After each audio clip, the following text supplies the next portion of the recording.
Donc, je disais, un petit changement dans l'organisation puisque nos collègues italiennes sont malheureusement encore dans leur avion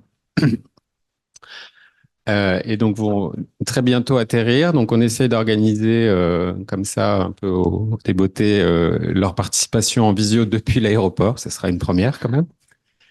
Donc, on n'est pas sûr qu'on puisse le faire, mais en tout cas, on va quand même essayer autant que possible de les faire intervenir si c'est possible. Nous vous proposons tout de même, puisque nous avons la chance, et nous le remercions, d'avoir Pascal Jarry, directeur de la mission démocratie permanente avec nous, et donc Emmanuel Bonneau, qui a animé cette conférence, qui est donc bien présente.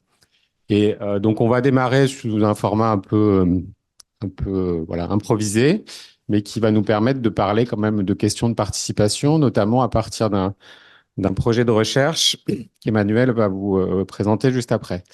Simplement en guise d'introduction, cette conférence, elle se fait dans le cadre d'un programme de recherche qui est coordonné donc par des organismes multiples, mais en partie donc par le laboratoire Pavé et l'ENSAP. C'est pour ça que nous accueillons cette conférence ici, dans le cadre d'un programme de recherche qui s'appelle POPSU, POPSU Transition. Alors, ceux qui m'ont déjà eu en cours en ont peut-être entendu parler. C'est un programme qui travaille donc à l'échelle des différentes métropoles, donc sur les questions dernièrement plutôt de transition, alors transition au sens large. Nous, dans le cadre de ce qu'on appellerait la plateforme bordelaise, on a choisi de le travailler principalement autour de l'évolution des cultures professionnelles à partir voilà, de ces nouveaux référentiels de l'urbanisme résilient et autour de questions un peu spécifiques qui sont travaillées dans différents axes, dont la question évidemment de la participation des habitants à cette transition. C'est pourquoi nous espérions pouvoir accueillir nos consoeurs italiennes qui sont donc là pour quelques jours et inaugurer cette conférence avec elles. Ce cycle, c'est la quatrième rencontre qui est organisée donc en partenariat avec le Forum urbain. Et donc, nous allons commencer par une petite présentation par Emmanuel de la manière dont on va procéder ce soir. Alors, notre programme initial prévoyait une trentaine de minutes d'intervention des collègues italiennes et ensuite 50 minutes de discussion avec Pascal Jarry, directeur de la mission démocratie permanente à la mairie de Bordeaux. Ce qu'on vous propose à ce stade, c'est d'inverser le programme, de commencer par des éléments de discussion qui seront aussi des éléments de mise en contexte de la question de la démocratie participative, en particulier en lien avec nos métiers, de l'urbanisme et de l'aménagement. C'est une question qui est discutée, qui a notamment été discutée dans ce petit bouquin là, pour en finir avec la démocratie participative, qui est sorti en début d'année et qui questionne non pas le fait d'associer les citoyens à l'action publique, mais plutôt des démarches qui sont conduites par les outils et dont on perd parfois les finalités. Donc, des démarches qui sont menées en France à travers nos procédures légales en urbanisme et en aménagement, mais pas que, et c'est ce qu'on va voir avec Pascal Jarry, en Italie, et en particulier dans l'approche territorialiste italienne, dont sont porteuses ses deux collègues, Maddalena Rossi et Maria Rita Gisotti, qui sont toutes les deux enseignantes et chercheuses en urbanisme et en aménagement au département d'architecture de l'Université de Florence. La participation est conçue comme une dimension intégrée à la méthodologie, donc de conception des projets d'aménagement d'espaces publics en particulier, sur lesquels elles ont l'habitude d'intervenir en contexte rural d'abord, parce que c'était le premier terrain d'intervention de cette école territorialiste italienne, dont le fondateur est Alberto Magnaghi, et en contexte métropolitain, où elles sont généralement associées à des travaux avec la ville, avec la métropole de Florence en particulier. Margherita Gisotti est architecte, donc elle a des compétences spatialistes.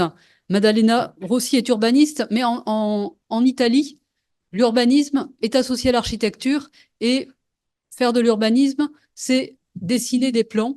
Donc, intégrer les citoyens à la participation, c'est co-concevoir la ville du point de vue des représentations spatiales.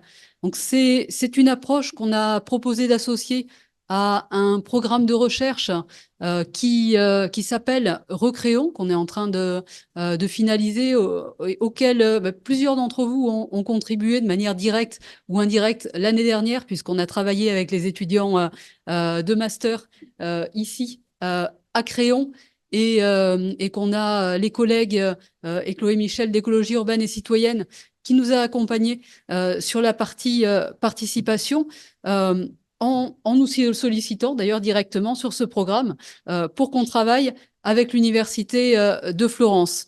Donc je vais en quelques mots retracer cette approche pour préparer l'intervention de Pascal Jarry qui nous parlera de ses expériences à lui à Bordeaux, mais non seulement, hein, puisque vous êtes intervenu en Haute-Garonne et en région parisienne. Donc, un contrat de recherche qu'on a démarré en juin 2023 avec l'objectif donc d'associer cette école dite territorialiste italienne à ce que les Italiennes appellent la production sociale du paysage et du territoire. Et c'est cette proposition dite biorégionale, hein, pour la référencer à un cadre de pensée plus large, et notamment anglo-saxon, qui a retenu l'attention du ministère. Hein, la notion de biorégion qui est employée par les Italiens revient hein, dans différents écrits. Mathias Rollo, qui est architecte, hein, l'a notamment popularisé en France. En Italie, c'est cet auteur, Alberto Magnaghi, qui est l'auteur du projet local paru au début des années 2000 ici, et de la biorégion urbaine, hein, qu'il a promu.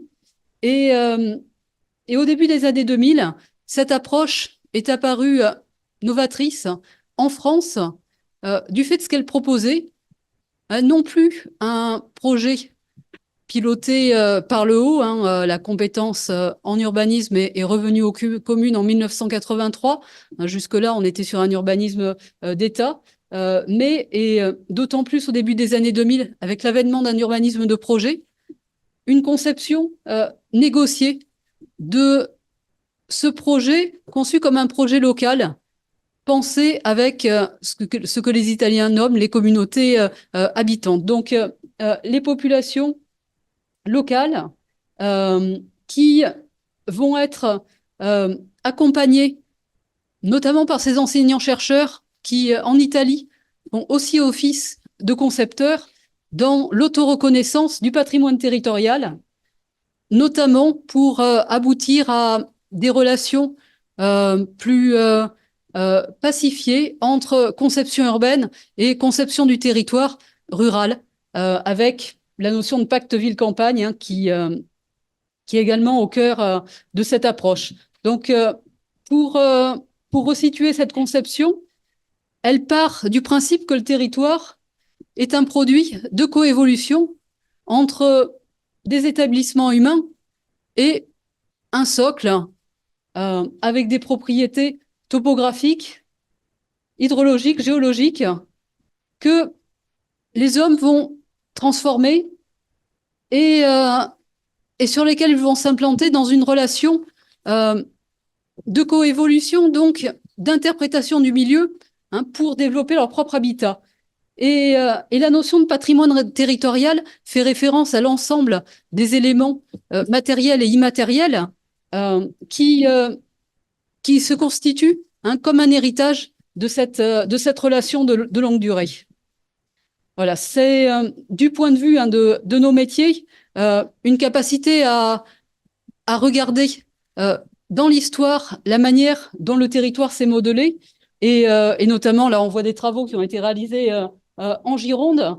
Se dire que du point de vue urbain, mais non seulement, on peut aussi interroger l'évolution de l'espace, l'occupation du sol, et notamment l'occupation des espaces agricoles dans une référence au passé, peut-être plus proche des logiques de proximité, du point de vue de la distribution et de l'agriculture, des logiques hydrauliques. Et pour les Italiens, cette relation établie sur le temps long entre les activités, l'occupation des sols dans la longue durée peut constituer un référentiel pour le futur et qu'il y a un enjeu du point de vue de la participation et donc dans la relation des concepteurs à ces communautés locales à réactiver ces mécanismes anciens de mise en valeur de l'espace dans une relation plus tendue au milieu. Donc là, de manière assez caricaturale, on voit ce qui se passe en Gironde avec la monoculture de pin à l'ouest, la monoculture viticole à l'est, et ce qu'on pouvait observer au milieu du 19e siècle avec des espaces de polyculture beaucoup plus diffus dans l'entre-deux-mers et un plateau landais qui était pour partie marécageux. Donc ces supports-là servent de support de discussion à une participation, puisque ce projet est conçu comme une production sociale avec la recherche d'une rencontre à mi-voie entre des énergies qui viennent du bas, donc de la participation citoyenne, qu'elle soit sollicitée par les institutions ou qu'elle provienne d'initiatives un petit peu plus directes, et la démocratie représentative, c'est-à-dire les élus, les techniciens qui conduisent les politiques publiques. Voilà, cette approche, on la voit ici développée dans le cadre d'un plan de paysage régional dans les Pouilles, avec une reconnaissance de terrain. Je pense que les paysagistes, mais les architectes français se reconnaîtront dans ces démarches. L'idée étant, ici en Italie, qu'on va chercher à autonomiser ces groupes de citoyens pour qu'ils prennent en charge le propre devenir de leur territoire. Voilà, avec ici la représentation de cartes de communautés qu'on a beaucoup montrées, qui sont conçues comme des autoreprésentations de ce patrimoine territorial. Donc, ces démarches sont directement intégrées à la planification territoriale et notamment à l'appui des structures d'écomusées qui sont en Italie conçues comme des lieux communautaires, enfin qui ne sont pas institués à notre sens, comme dans les PNR en France. Voilà, d'autres outils qu'on avait ramenés pour la recherche, cette notion de parc agricole pour valoriser les espaces de lisière, espaces agricoles et forestiers, qui sont également mobilisés par cette école territorialiste, avec une autre représentation du territoire où on interprète non seulement la ville comme un espace fonctionnel, mais également ces espaces de lisière qui, de fait, vont être des espaces appropriés par les communautés locales, des espaces parcourus et des espaces de service. Donc, la discussion, et en termes de participation citoyenne, elle va se centrer sur ces espaces publics qui sont non seulement des espaces publics urbains, mais également traversant le territoire rural. Ici, on est à Prato, à une quinzaine de kilomètres de Florence. Voilà, avec l'aboutissement d'un projet participatif ici qui a débuté au début des années 2000 en Toscane dans le cadre d'une expérience de planification et qui a permis, dans une participation qui se conçoit à plusieurs niveaux, avec les communautés habitantes, mais aussi avec les entrepreneurs et avec les filières, à la recomposition d'une filière de pain local. Donc, on voit les implantations à la fois agricoles, de distribution, et on doit voir les moulins. Donc, cette école territorialiste est non seulement une école de pensée, mais une école qui a eu la capacité à, par l'action, transformer cette théorie critique de la planification, conçue comme fonctionnaliste et quelque peu hors sol, héritée des années 70, pour en faire une production sociale. Donc c'est ce contenu que vous partageront, je l'espère, les collègues italiennes, et Et on va introduire voilà, cette présentation. J'espère que c'est pas trop, ça m'appelle pas le niveau trop haut, ça va? Ouais. Bon, on va revenir sur ce qui se fait en France avec Pascal Jarry, hein, partant de cette ambition qui est une utopie concrète, hein, ça c'est le terme qu'employait Alberto Magnaghi, qui fait référence à des expériences très situées que les collègues italiennes ont généralisées, hein, vous le verrez dans d'autres situations. La question, hein, qui peut se poser en France, hein, partant de la Toscane où la participation citoyenne a été introduite comme un instrument de ces politiques de planification urbaine et territoriale de manière très intégrée, alors que chez nous, on reste quand même souvent sur des éléments de procédure obligatoires. Parfois, et on le disait dans nos échanges, il faut intégrer le citoyen. Ça devient plus une contrainte qu'un élément de projet. Voilà, donc comment est-ce que ça se matérialise concrètement, vous, dans votre action au quotidien, cette intégration de la participation du public dans les démarches d'aménagement, mais plus largement dans les politiques publiques portées par la ville de Bordeaux? Quels en sont les leviers et les points de blocage? Et au préalable, je vais vous demander de vous présenter plus largement que je ne l'ai fait en démarrage. Oui, donc moi je m'appelle Pascal Jarry, ça bouge tout seul, c'est génial. Merci pour l'invitation. Et donc je devais être discutant, je suis introduisant, donc on s'adapte et il n'y a pas de souci. Pour me présenter assez simplement, je suis vieux, voilà, comme ça c'est fait. Je travaille sur les questions de démocratie depuis une trentaine d'années dans les collectivités locales du nord, du sud, rural, urbain. Et avant, j'ai travaillé dans l'éducation populaire. Donc moi, ma culture pro, elle est à l'origine, j'étais cuisinier. Voilà. Donc j'ai un vrai métier avant d'être fonctionnaire. Voilà. Donc j'étais cuisinier, j'ai bossé dans la restauration et vous allez voir, comme c'est presque l'heure de manger, on va aussi réutiliser ce savoir-faire-là qui me sert encore aujourd'hui. Puis après, j'ai travaillé dans l'associatif, des associations de jeunesse et d'éducation populaire, où j'ai appris d'autres choses et j'ai laborieusement passé les concours de la fonction publique territoriale. Donc je suis un vieux fonctionnaire qui essaye de fonctionner. Voilà.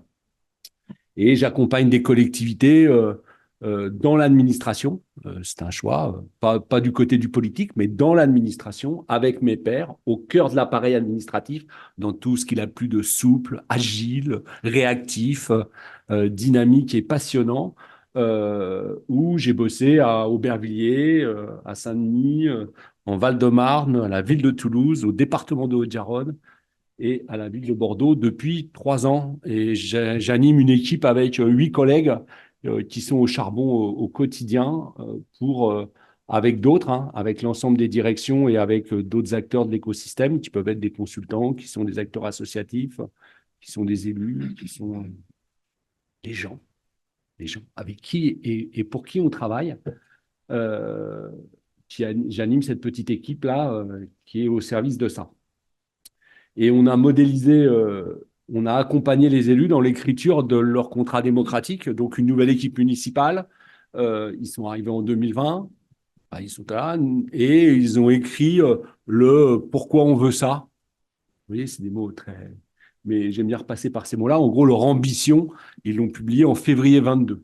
Alors, ce n'est pas une ambition révolutionnaire.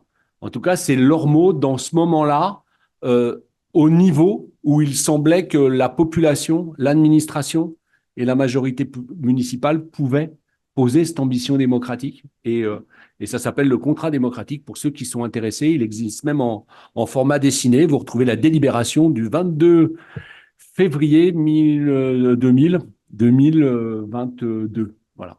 Février 22, vous allez dans les délibérations, ça vous intéresse, c'est libre, c'est disponible et c'est public. Voilà. Et c'est la formalisation des élus, de leur ambition, et l'annonce à partir de cette ambition, en résonance avec ce que vous dites, hein, Dans un programme, c'est souvent un catalogue. Nous ferons le budget participatif, nous ferons le grand soir, nous ferons là. Et on ne dit pas pourquoi. Hein. Et aujourd'hui, cette ambition, elle dit pourquoi les invariables, les invariants, les principes.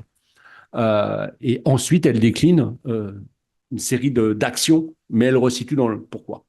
Et ça, c'est certainement le plus dur dans nos métiers. C'est qu'on est déjà sur l'outil avant de savoir le pourquoi et avec qui. Voilà. Donc ça, c'est une petite aparté. Donc c'est ce que je fais au quotidien. Et pour poser ces questions-là, à Bordeaux comme ailleurs, on a plusieurs moyens. Comment on fait infuser? Vous savez, on va parler cuisine un peu. Donc voilà, quand on met du thé, ça se dissout, il y a des trucs qui irriguent, et puis ça rentre, et on est dans une logique de politique intégrée, c'est-à-dire la démocratie permanente ou participative, ou on l'appelle comme on veut, peu importe, c'est celle qui se fait avec les gens et par les gens. Elle ne gagnera que si elle est infusée dans l'ensemble des politiques publiques, si elle est intégrée. Exactement pareil que les politiques d'égalité femmes-hommes, ou que l'était au commencement les politiques enfin, tout ce qui était autour du développement durable. Maintenant, on parle plus de ça, on parle de transition, tout ça. Mais on est vraiment dans ces logiques-là. Une politique intégrée, ben, c'est pas la cerise sur le gâteau, c'est dans l'appareil. Hein. C'est ce qui est dans le matériau et ce qui est au cœur du métier de mes collègues des finances. Voilà. Comment demain, moi, j'accompagne mes collègues des finances à réfléchir comment on peut faire une élaboration budgétaire en associant les gens. Mais ce n'est pas un service qui va le faire, c'est eux qui l'intègrent dedans. Comment aujourd'hui on réfléchit l'intelligence artificielle que mes collègues de l'informatique ont au travail en cachette, parce que comme ça, ils peuvent bien faire tout ce qu'ils ont envie, ils ne le disent à personne. Mais comment on remet du citoyen là-dedans pour qu'à la fois, ils puissent, y compris décider ou participer à la décision et peut-être à quelques garde-boue.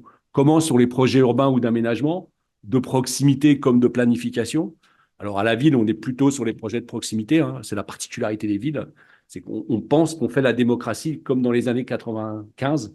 Elle s'appelait la démocratie de proximité. Sous-entendu, crotte de chien, trou dans la chaussée et un peu de revêtement pour que ça glisse mieux, un peu de verdissement aujourd'hui parce que tout le monde s'y met. Voilà. Donc, moi, mon boulot, c'est d'accompagner les directions et c'est le premier levier et c'est la condition. Donc, accompagner les directions qui tous me disent, écoute Pascal, t'es bien gentil. Mais moi, je n'ai pas le temps, je n'ai pas d'argent, et bien sûr, je ne sais pas faire, par principe. Hein, c'est ce qui est, somme toute, normal, parce que quand on demande à des collègues de est-ce que tu veux perdre du temps sur ton projet, est-ce que tu veux y rajouter de la complexité, ou est-ce que tu veux que ça te coûte plus cher, je ne connais personne qui me dit « Ah oui, je veux tout ça, c'est trop bien ». Donc, nous, on accompagne à ça parce que, et ça, moi, c'est plus une croyance, c'est aussi ce qui me fait lever le matin, c'est de se dire qu'aujourd'hui, si on a de l'action publique, du service public du 21e siècle qui est fait sans les gens, eh ben on n'est pas au rendez-vous de l'histoire. On n'est pas au rendez-vous et du service public et des politiques publiques, et on va faire des trucs soit de techno, soit des visées politiques, et que ça, c'est du fait avec ou on s'en sortira pas. C'est peut-être une des manières aussi de réfléchir comment aujourd'hui faire de l'action publique avec les gens, c'est encore avoir de l'action publique, autrement on laisse faire le privé et de fait, il ne faudra pas qu'on s'étonne. Voilà, donc en tout cas, ça c'est une conviction en tout cas personnelle, hein, ce n'est pas celle de la ville de Bordeaux, en tout cas c'est la mienne. Donc faire avec les gens, c'est aussi un parti pris, c'est de considérer l'habitant qui arrive dans la salle, non pas comme un problème ou comme un jeune, enfin qui est un problème, c'est bien connu, mais potentiellement comme le début de la solution. Alors, pas lui tout seul, parce qu'on n'est pas... Mais en tout cas, quand un habitant arrive, et on est souvent avec des collègues et de la ville et des consultants, parce qu'on travaille vraiment sur le même champ, on est plutôt « Oh là là là là, ça va être encore une catastrophe ce soir. De toute manière, ils n'y comprennent pas rien, ils n'ont pas toute la complexité. » Voilà. Comment on envisage la personne qui est en face comme étant aussi porteur de solutions, porteur d'idées, porteur de capacitation. Enfin, voilà. Et ça, c'est aussi un parti pris. Et c'est ça que j'essaye de partager avec l'équipe que j'anime. Et c'est ça aussi qu'on essaye de poser dans notre offre démocratique, même si au quotidien, il y a l'ambition, et puis après, il y a la pratique, et on en rabat forcément, mais ce n'est pas le cas en urbanisme, en architecture, donc j'ai aucun problème là-dessus. Donc ça, c'est ce que j'essaye de faire avec mes collègues au quotidien, accompagner, parce que je pense que c'est ça la solution, c'est-à-dire qu'on n'est plus dans les services des années 90, dans lequel on était des services qui faisaient la démocratie sans les services. Moi, quand j'ai commencé à bosser dans les collectivités en 95, je disais, Pascal, tu vas faire la réunion, tu nous fais un beau compte-rendu, tu nous racontes, et eux, comme ça, ils restent chez eux, ils sont avec les enfants et tout ça, c'est vachement bien. Et puis, tu nous racontes, et puis, on verra ce qu'on prend en compte à partir de ce que les élus souhaitent. Ça, c'est vraiment encore dans les années 90, en Seine-Saint-Denis, ça se faisait encore comme ça. Et donc là, on a évolué, il y a des collègues qui sont, y compris en réunion, avec les gens, dans le partage, parfois dans le croisement. Alors, j'ai pas encore rencontré ça beaucoup à Bordeaux. On est beaucoup dans on présente et puis on attend les réactions. Mais dans d'autres collectivités, je l'ai vécu avec des collègues, il y a vraiment du croisement sur du diagnostic partagé, sur de l'hybridation entre des regards techniques, politiques et citoyens pour produire soit du diag, soit de l'ambition commune, soit des propositions, des diagnostics de territoire.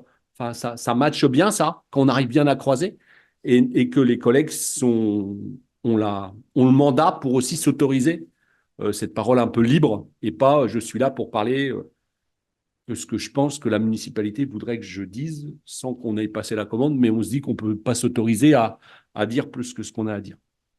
Donc ça, c'est l'accompagnement qui est un élément important. Puis à côté de ça, eh bien, on bosse sur des dispositifs. Hein. Là, par exemple, on a mis en place un dispositif d'interpellation citoyenne qui est un droit de pétition citoyen pour interpeller la municipalité sur des sujets qui tiennent à cœur la population. Je discutais avec un groupe de jeunes femmes la semaine dernière qui disaient « Ouais, mais votre truc, comment on peut s'en saisir ?» Elle me disait bah, « Nous, par exemple, on a un projet, on voudrait que la ville de Bordeaux soit un peu plus offensive sur la question de précarité menstruelle et tout ça. » J'ai dit bah, « Interpellez. Il y a un outil, 150 signatures, il y a une rencontre avec l'élu.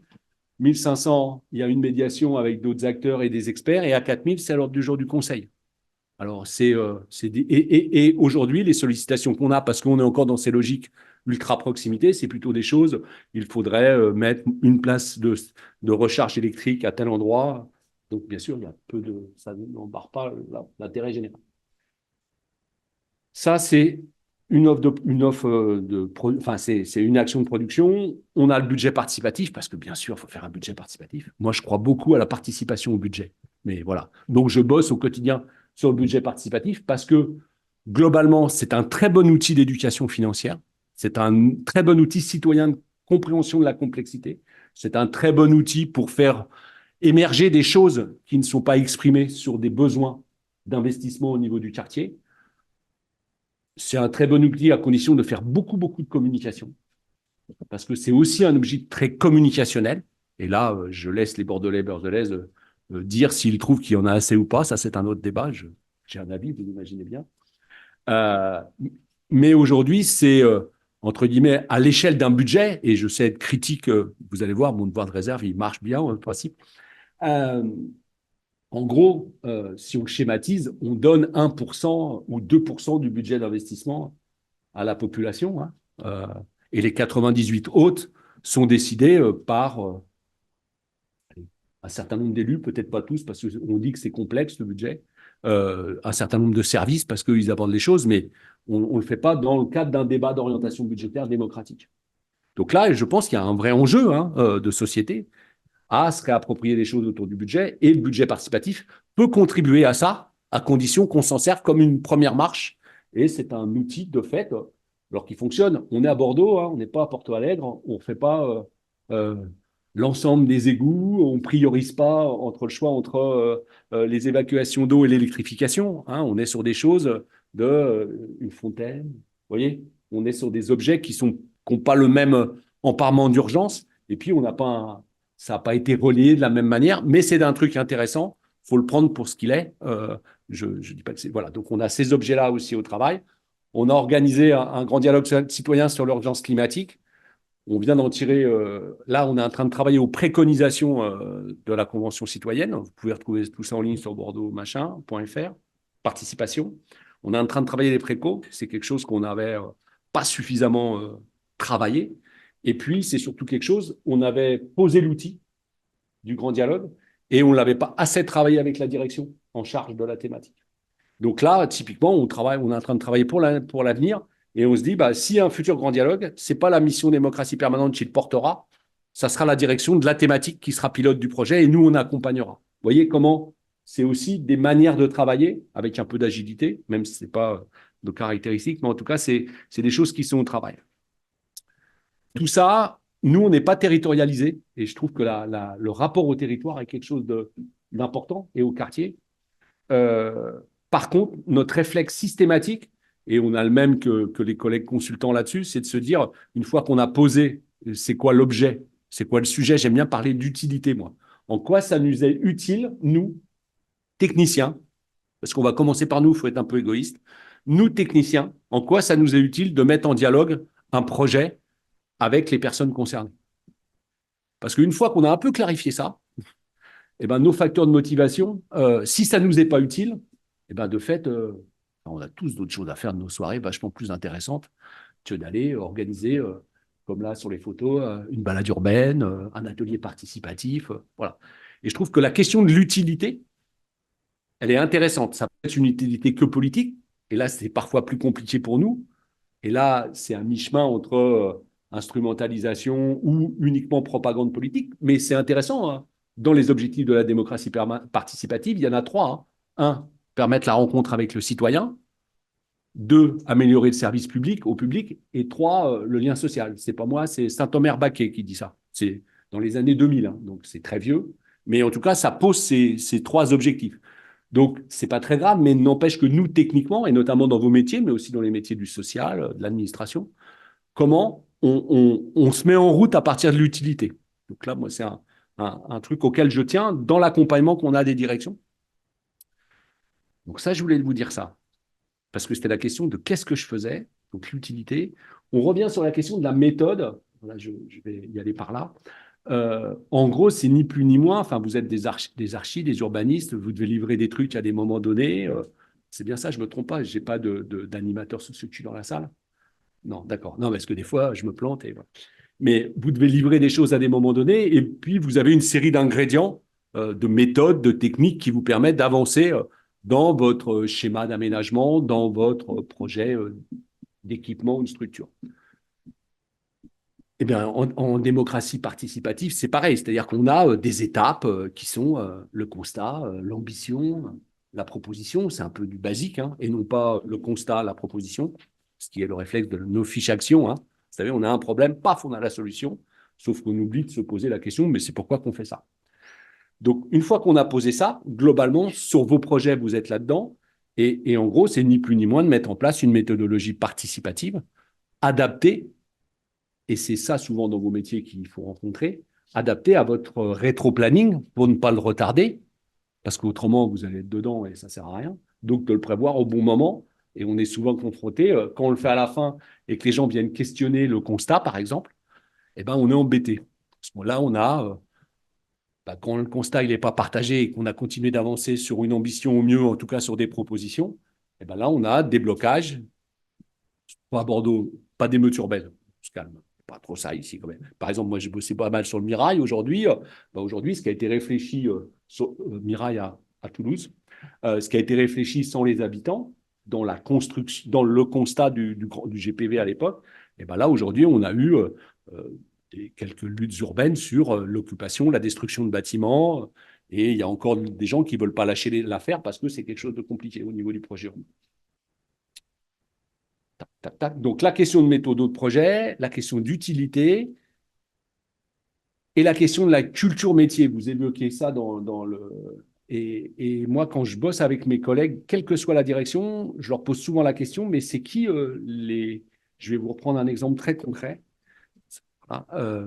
On bosse sur un projet là d'extension. Ça, c'est bon, pour mettre les gens en colère, c'est génial. En plus, c'est le moment, on a 2 ans des élections, c'est un bon timing. D'extension, vous savez, des secteurs bornés, là où on n'a pas le droit de rentrer en voiture, sauf ceux qui y habitent. Vous voyez un peu, c'est ça dans les villes, voilà, c'est sympa parce qu'on peut se déplacer, c'est fluide, c'est safe, tout ça. Donc là, il y a une extension du secteur borné, et mes collègues techniciens disent, bon, ben, c'est bon, nous, on a acheté les bornes, hein, on a la commande, c'était écrit au programme, et on déroule. Et là, j'ai eu une première question en leur posant la question, mais ça concerne combien de personnes? Première interrogation. Je sais pas, c'est là, c'est le périmètre. On a montré le plan, là. J'ai dit, mais il y a combien de personnes? Donc, ça a été un premier trouble. Pour mes collègues qui sont des gens qui sont plutôt VRD, quoi, hein, réseau, mais avec des formations d'urbain aussi. Donc, ça concerne combien de personnes? Et après, est-ce que vous savez s'il y a des corps intermédiaires sur le territoire? Regarde, corps intermédiaire. Je dis, bah oui, je sais pas, moi, je regarde un peu, là, j'ai fait notre célèbre ami Google Maps. Je vois une mosquée, je vois une église, je vois une faculté. Peut-être que ces gens-là, ils ont peut-être des contraintes spécifiques avec, je sais pas, de l'arrivée de corbillards. Le vendredi, à la mosquée, il y a des populations qui viennent plus largement, il y a des besoins de stationnement. Faut peut-être qu'on les prévienne avant, avant de sortir le machin qui sort comme ça. Et donc, on travaille, on a accompagné des collègues qui ont ça dans leur cœur de métier, hein, parce que c'est pas des vieux professionnels, mais qui, de fait, parce que la commande, c'était sortez les plots, quoi, n'ont pas pensé à la question de ce qui se joue sur le territoire. Et je pense que cette question de connaissance, de rapport au territoire, quand on bosse sur un territoire, quel qu'il soit, même si on dessine du réseau et même si on dessine des aménagements de voirie ou si on va mettre des trucs qui montent du sol quand il y a des voitures qui arrivent ou qui descendent, ça dépend des fois, et ben de fait, ça, c'est quelque chose de fondamental. Donc, on a déroulé ça. Ils se sont rendus compte que c'était 8000 personnes, qui avaient à peu près 150 acteurs corps intermédiaires sur le quartier. Donc, on en a fait la liste ensemble. Ils se sont dit, ah ouais, quand même, là, oui. Ah oui, 8000 personnes, ça fait quand même beaucoup. 8000 personnes habitants, hein. Après, on s'est posé la question du niveau d'équipement en véhicule. Ça tombe bien, il n'y a que des jeunes et ils n'ont pas une thune. Donc, voilà, ils sont moins équipés en voiture, mais n'empêche que c'est quand même un problème. Et à partir de ce travail-là, de rapport au territoire sur un projet qui était somme toute assez simple, on a établi un processus, non pas de consultation parce que tout était décidé, mais en tout cas d'information un peu qualitative en direction des corps intermédiaires et des habitants, et en donnant le temps, et de ne pas le faire en 2 mois, mais d'avoir 6 mois pour engager les démarches nécessaires, pour donner des explications. Et là, voilà, typiquement, cette question de rapport à territoire aujourd'hui, dans des communes même qui sont en ultra proximité, c'est pas forcément un réflexe. Voilà, je le dis. Et ça, je pense que dans nos métiers, ce rapport à territoire, à connaître c'est quoi l'environnement, c'est quoi l'écosystème, c'est quoi le tissu d'habitants, c'est certainement un des éléments qui est un truc fondamental. C'est plus que de la technique. C'est comment on connaît, enfin, j'ai envie de dire, comment on connaît le gardien d'immeuble, comment on connaît le leader d'opinion, comment on connaît la sauce qui travaille sur ce quartier-là et qui va être des grandes oreilles, le grand mégaphone pour certains. Mais en tout cas, comment on les intègre dans le processus. Voilà. Donc ça, c'est un boulot d'accompagnement, mais qui rejoint vos boulots à vous. Je parle vite, hein, excusez-moi. Je ne sais pas comment ça se passe. Tac, tac. Attendez, je dis juste un truc. Sur les bouquins, vous avez cité le célèbre bouquin qui fait la une de l'actualité depuis quelques mois, alors qui fait des très bons constats sur les propositions. Moi, je les attends, hein, chiche, j'ai envie de dire. Il y a d'autres bouquins, je pense au bouquin d'Héloïse Ney, qui a beaucoup bossé sur Parole citoyenne et Urba, et qui est intéressant aussi dans son approche. Héloïse, on s'est croisés dans notre jeunesse. Et puis, moi, je continue à penser que les recommandations de Blondiot dans le Nouvel Esprit de la démocratie, même si elles sont très loin et historiquement loin, ils disent des choses intéressantes. Là, je vous ai beaucoup décrit la démocratie plutôt descendante, la permanente, celle qui va chez le coiffeur de temps en temps pour se refaire une beauté. Mais il y a aussi aujourd'hui, et ça, c'est un mouvement nouveau dans les collectivités, et ce qu'on nous demande de faire à Bordeaux, ce qui n'est pas facile, parce que ce n'est pas dans les habitus, entre guillemets, c'est comment on est attentif aux dynamiques ascendantes et comment on soutient des dynamiques ascendantes. Alors, le dispositif d'interpellation, ça peut rentrer là-dedans, c'est-à-dire qu'on crée un espace pour permettre aux gens de faire remonter des choses. On est là à réfléchir, ça passe en conseil municipal là en octobre, un dispositif de soutien aux initiatives citoyennes. Sur des petits projets, moins de 1000 euros, ou avec un accompagnement méthodo, ou avec du prêt de salle, y compris pour des gens pas organisés en association. Alors ça, je ne vous explique pas, quand que je suis en train de négocier depuis 1 an et demi, hein, il faut pour monter un bazar comme ça, parce que l'ADN, parce qu'à Bordeaux, monsieur, on a le cannelé, parce qu'il ne faut quand même pas déconner, et on respecte les règles de droit. Et donc, en droit, on dit que pour donner une subvention ou une bourse à quelqu'un, il faut qu'il y ait une délibération. Mais en réalité, en droit, on dit aussi qu'on peut donner une bourse et qu'on peut rendre compte au conseil municipal sans délibération. Mais comme à Bordeaux, ça ne s'est jamais fait, eh ben, il a fallu accompagner mes collègues de la direction, leur montrer que ça s'était fait dans plein de villes du monde et de France entière. Et on a obtenu, enfin, et après, c'était y compris auprès de la Trésorerie générale, donc du contrôle de légalité, la possibilité de donner une bourse à des habitants ou une bourse financière ou un accompagnement spécifique pour leur permettre de réussir des projets citoyens à l'échelle du quartier qui contribuent, ou de leur cage d'escalier, qui contribuent à du collectif sur le territoire. Donc ça, c'est un phénomène un peu nouveau. Alors, c'est très lié à des mécaniques de développement local, d'animation, c'est de l'outillage développement local, ça. Et je vais juste terminer là-dessus. J'aime bien parler, moi, quand je suis à Bordeaux, de Gillet. C'est quelqu'un qui bossait sur les sciences de l'éduc et qui a modélisé la fonction d'animateur. Et Gillet, il a modélisé la fonction d'animateur autour d'un triangle assez basique, mais néanmoins intéressant. Il positionne cette modélisation de la fonction de l'animateur professionnel. Mais ça marche, moi je le réutilise beaucoup quand je parle avec des futurs fonctionnaires. Il dit que c'est d'abord, on a des techniques, quand on est animateur, on a une technique, et vous êtes des urbanistes, des architectes, vous avez une technique. Vous êtes souvent dans des rôles d'interface ou de médiation entre des acteurs, des publics, des élus, des techniciens, des élus, des habitants, des personnes qui vont travailler sur un chantier pour monter les parpaings, vous voyez, ce travail de médiation, d'interfaçage. Et puis, il y a ce que lui, il appelle la militance, parce que dans l'animation sociale, si on n'utilise pas des mots révolutionnaires, on n'est pas un vrai, quoi. Mais en tout cas, est-ce qu'on pourrait mettre la notion des valeurs? Et lui, il positionne dans le troisième truc la dimension des valeurs et de la militance.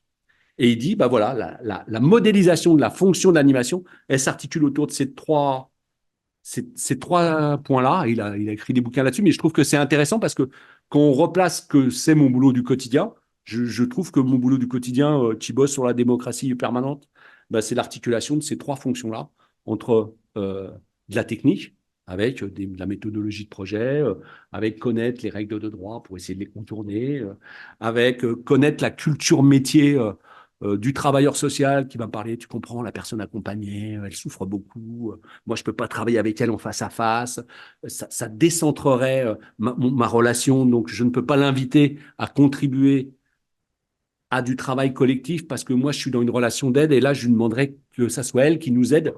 Donc moi j'accompagne aussi les travailleurs sociaux à se décentrer de ça parce que c'est aussi un travail intéressant. Donc on trouve des techniques, hein. C'est pas pour l'aider elle, c'est pour aider la collègue d'à côté, c'est pour aider l'institution, enfin voilà. Et donc, du coup, ça, c'est la question de médiation et d'interfaçage. Hein, voilà. Et puis après, bah, les valeurs, bah, c'est pourquoi on se lève le matin, c'est qu'est-ce qui motive dans ce boulot-là. Et je trouve que là, c'est un peu valable peut-être pour tous les boulots, mais Gilles, il vient nous redire ces choses-là en tout cas. Voilà. C'est une petite introduction qui va permettre, j'espère, plein de réactions en tout cas plutôt que des questions. J'avais peut-être une question, mais on va commencer par les réactions si vous en avez. Et là, nos collègues italiennes sont débarquées de l'avion. Je leur ai demandé une petite intervention visio, donc quand elles seront prêtes.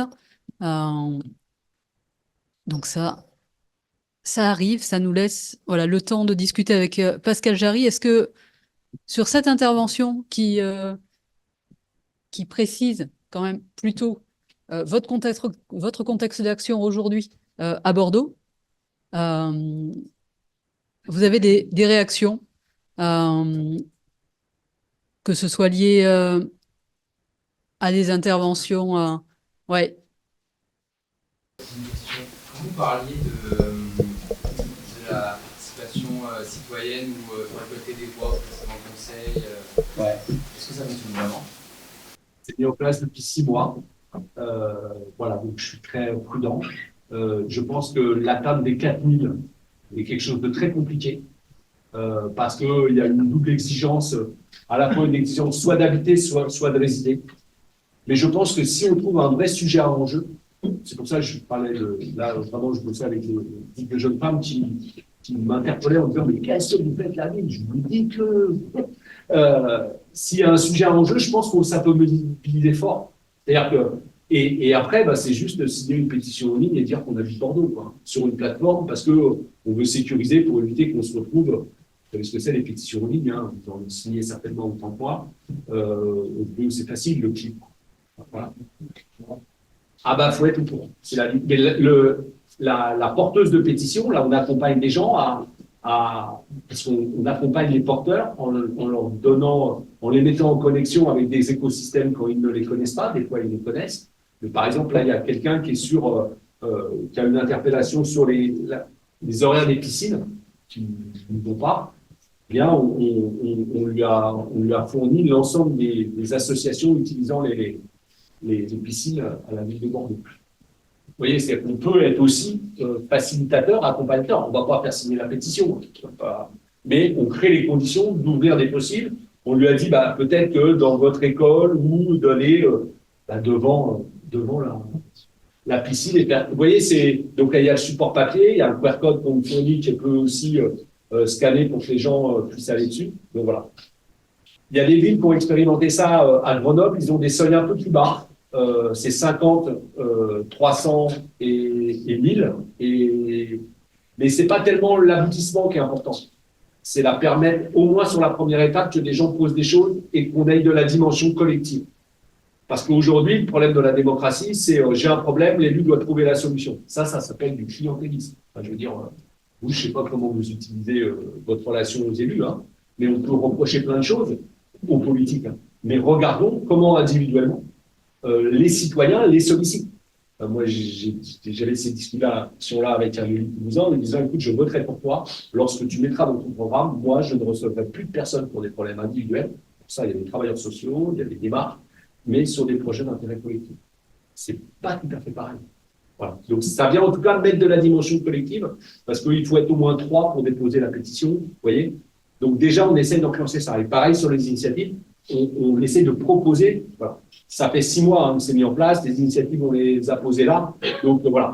Dans les villes qui l'ont expérimenté, ça ne se bouscule pas à gogo. Alors, oui, il faut être informé.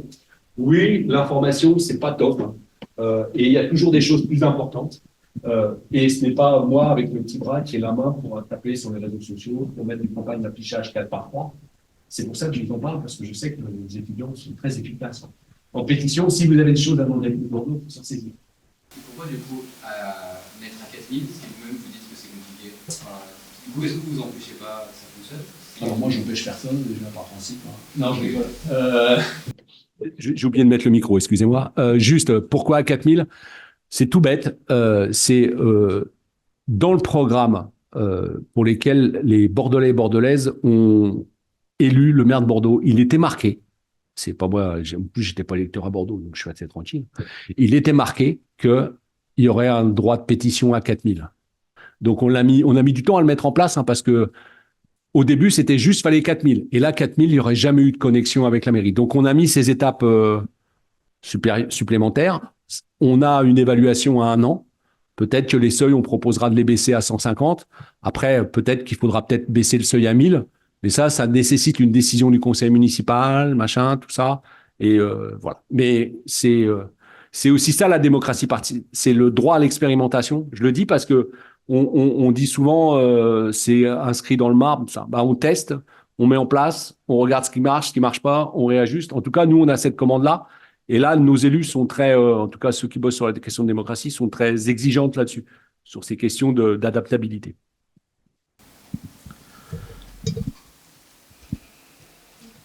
Est-ce que ça vous embête si je vous donne le micro? C'est juste pour ceux qui sont en visio. Merci.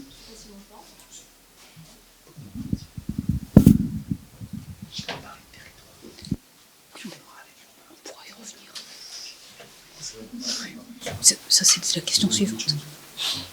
Vous parlez du coup beaucoup de démocratie participative et j'ai un petit peu l'impression que souvent dans les phénomènes de démocratie participative, il y a des gens qui ne comprennent pas, qu'on vienne leur demander, qu'on vienne leur poser des questions, qu'on ne se sent pas légitime en fait de répondre, même qu'il y a une forme de peur, ça marche du coup, oui, qu'il y a une forme de, presque de rejet. Est-ce que c'est quelque chose auquel vous êtes confronté ou est-ce que c'est qu'une impression de ma part? Et si oui, est-ce que vous faites une forme de sensibilisation au droit à la parole, au droit à la légitimité citoyenne?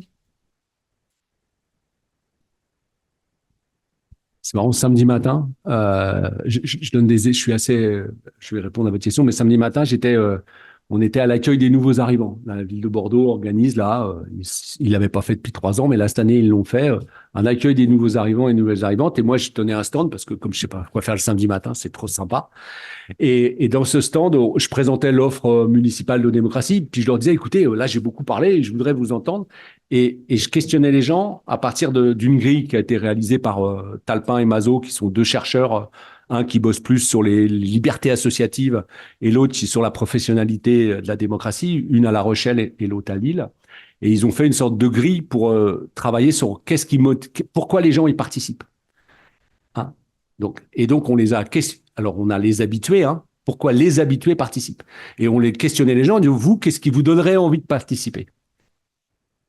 Et ils avaient des gommettes, on avait un truc low-tech extraordinaire, un truc avec mais un vrai low-tech. Hein. Mes collègues étaient tous avec des tablettes, ils galéraient, les réseaux passaient pas, il y avait trop de Wi-Fi, enfin bon, c'était très bien. Nous, ça marchait. Et c'est marrant, on a vu 50 personnes en 2 heures parce qu'on prenait 5-10 minutes à chaque fois, donc on faisait un vrai travail pour présenter l'offre et les questionner. Et ce qui ressortait, c'était rencontrer des gens, c'est des nouveaux arrivants. Hein. C'est-à-dire que la démocratie, pour eux, c'était rencontrer des gens.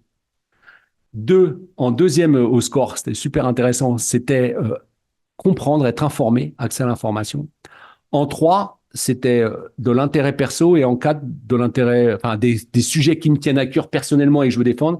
Et en 4, de l'intérêt général. En gros, participer à un truc collectif. Alors, je dis que c'était intéressant parce que du coup, nous, on est là avec nos grands projets démocratiques. En gros, ils veulent juste choper, quoi. Et choper du 0,6 et se faire de nouveaux copains, quoi. Et donc, mais c'est intéressant parce que par contre, notre offre, elle est un tue-l'amour. C'est-à-dire qu'on n'arrive pas à négocier qu'on nous file 3 gobelets de café et 2 gâteaux. On n'arrive pas à installer la convivialité parce qu'on est dans des salles sordides. Parce que, non, vous voyez. Et donc, du coup, enfin, je dis ça, je tire le trait, mais voilà, moi, avant chaque réunion publique, c'est moi qui passe à Lidl enfin, pas de pub, dans un magasin hard discount et qui va acheter 3 gâteaux parce que je n'ai pas de budget, même c'est pas prévu dans mon ligne budgétaire et on peut pas commander parce qu'on n'a pas un groupement de commandes. Enfin, vous voyez, donc c'est ça dans beaucoup de métiers que vous allez rencontrer dans les villes, c'est souvent le cas. C'est rarement prévu. Enfin bref, passons. Ça, c'est ceux qui participent. Après, ceux qui participent pas, pour avoir bossé avec j'ai bossé beaucoup avec des allocataires du RSA, avec des personnes des quartiers populaires, et puis des personnes du rural aussi. Je pense à certains coins de Haute-Garonne un peu gratinés, là. Enfin, gratinés, dans lequel il y a un vote FN à 70%, quoi. Hein. Donc, c'est un peu installé. Des gens qui ne bossent pas à la grande ville, qui sentent que, de fait, le boulot, il n'est pas pour eux. Et puis, comme il n'y en a pas, de toute manière, il y avait une forte présence des Gilets jaunes sur ces territoires. Enfin, voilà. Là, c'était là qu'il y avait tous les blocages agriculteurs dans le Comminges, notamment pour ceux qui connaissent ces magnifiques régions.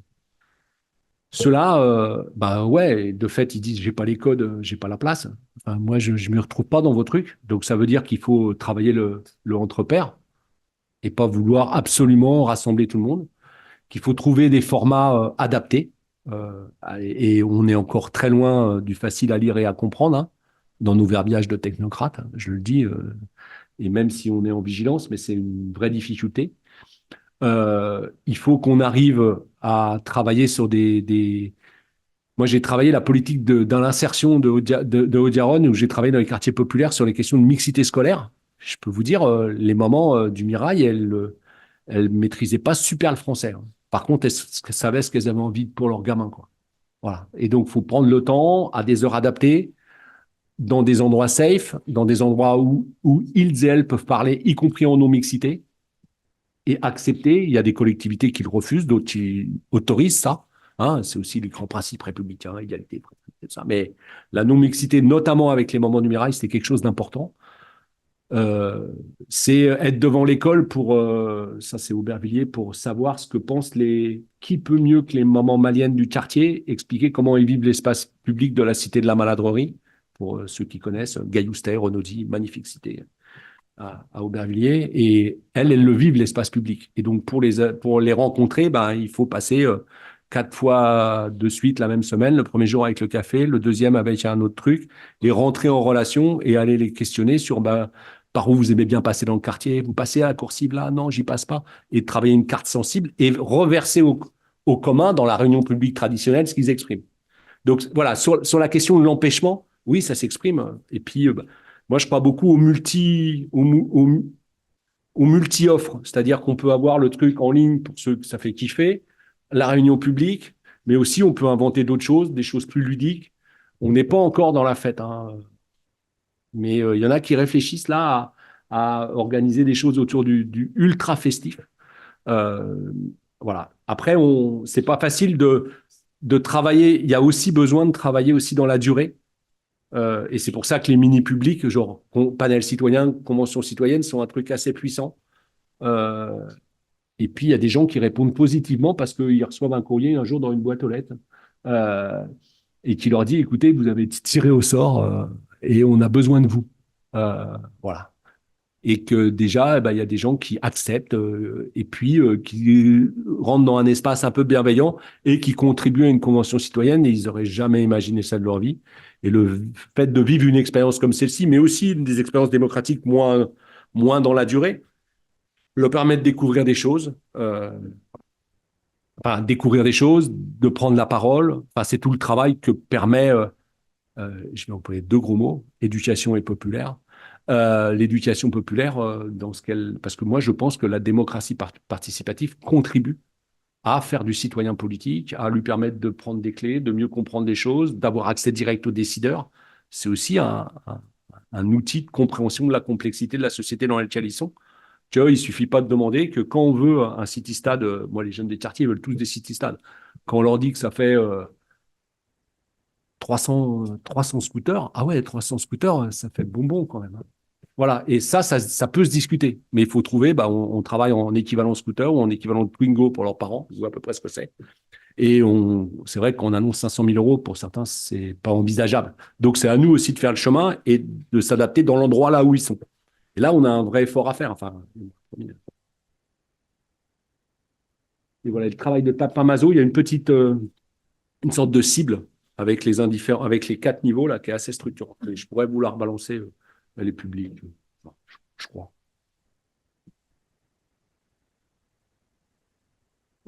Pour faire le lien avec l'intervention là, des collègues italiennes, on parlait de cette question du rapport au territoire et de la différence ou pas des démarches citoyennes en contexte urbain et rural. Vous me disiez, finalement, on emploie les mêmes méthodes, certes, mais ce qu'on a pu voir de cette expérience à Créon, voilà. Moi-même, la participation citoyenne, je n'ai pas été formée, j'y ai mis les mains dedans, je n'ai pas vos références.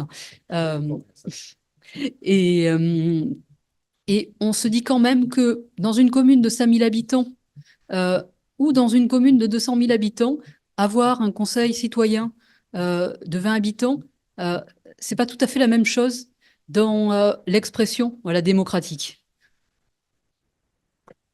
Ouais, j'ai accompagné aussi des communes dans les villes de 5000, par exemple. On a un conseil municipal avec quasiment un pourcentage de population par rapport à le nombre d'élus par rapport au pourcentage de la population qui est hyper important. Ils doivent être une vingtaine, je pense, au conseil municipal. On doit être dans ces ratios-là.